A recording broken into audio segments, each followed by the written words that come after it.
And I think this is a huge challenge. You've created a watch that could just fit in anywhere. I could wear that with a suit, or I could wear it as the aforementioned walking across the Kalahari. I hope you're not doing that too soon.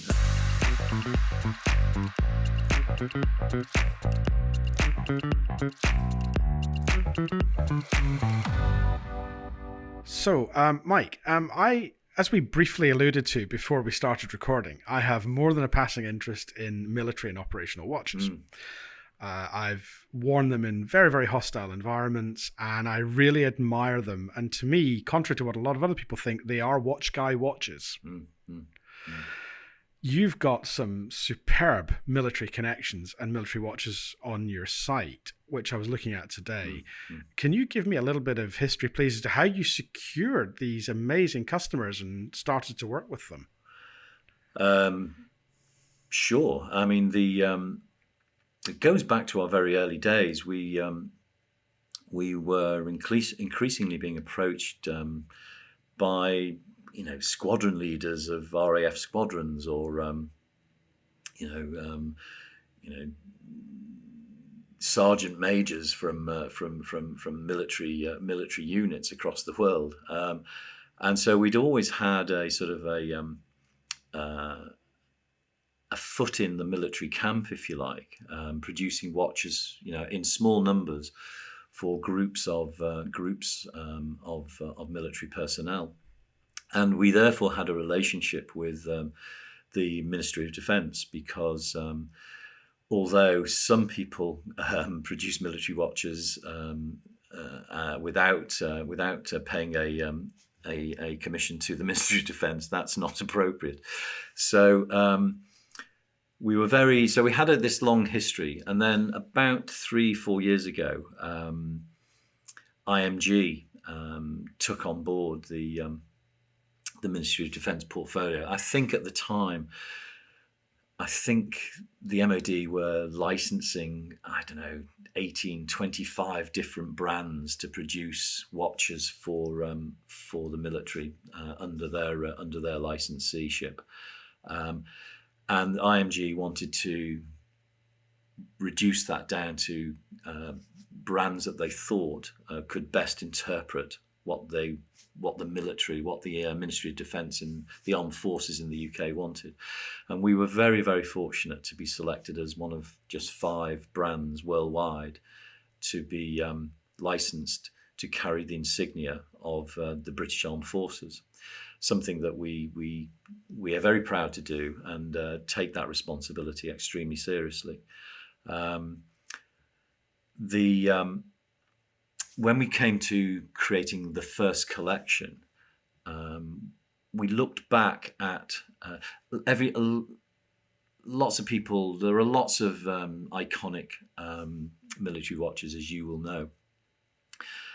What we wanted to do was, for each of the individual services, the Royal Navy, the British Army, and the Royal Air Force, we wanted to find what we thought were, and what they thought were, the most important watches over the post-war era.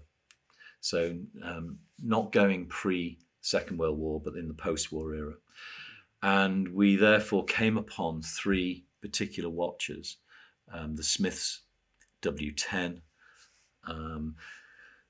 which was last produced for the British Army in the early 70s, under license from Smith's of Cheltenham. Very much a field watch. Then the IWC Jaeger-LeCoultre, famous watch that they produced just after the Second World War for navigators in the first instance. And that was the one we decided we'd go for the RAF.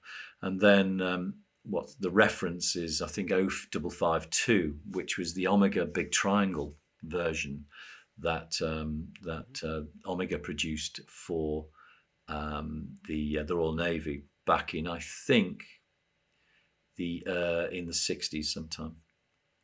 So we thought these 3 watches represented the very best of what had happened in terms of British Armed Forces watches in the post-war period. And then we set about doing what we always try to do, which is create the Christopher Ward spin, if you like, the Christopher Ward handwriting around these watches. We wanted them all to be chronometers, which they are. And we wanted them all to be accessible to as many people as possible. So they were all pitched at below £1,000. And we wanted the insignia of each of those three amazing armed forces to be on the backplate. We're quite renowned for our deep stamping on our tridents, for instance, and deep stamping is something we're very, very good at.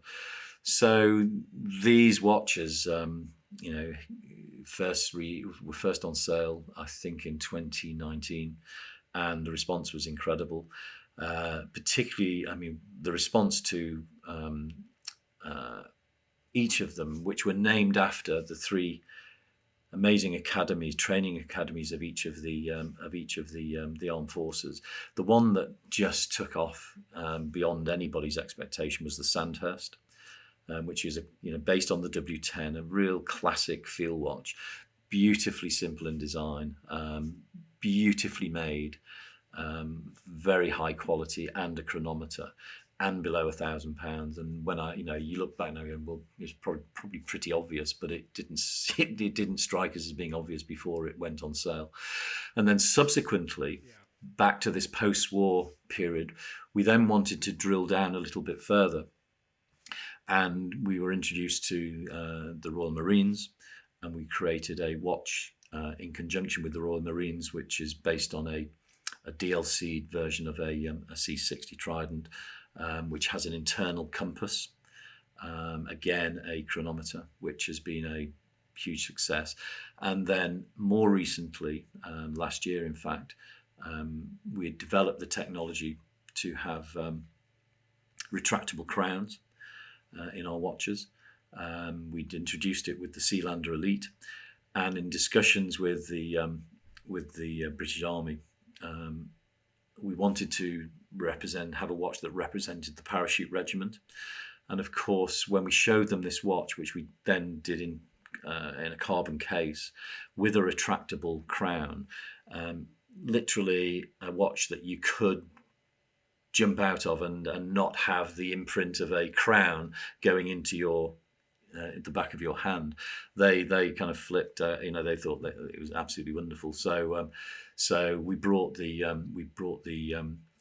C63 Colchester to life, again based on the all the names. Lympstone is the training camp for the Royal Marines, and Colchester used to be Aldershot, but today is where the Parachute Regiment do their training. So we've got some that reflect a sort of a slightly earlier period, and then two very, very, very contemporary watches for the modern, the very modern Air Force, the very modern armed forces.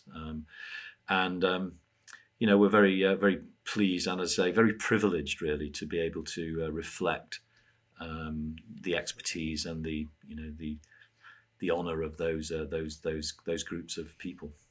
Yeah, the reason I'm just casting my eyes to the side here is I've got another laptop up and running with your website on, and I when I was looking at them earlier today, I was looking at the C63, and immediately my first reaction was, "Where's the crown?"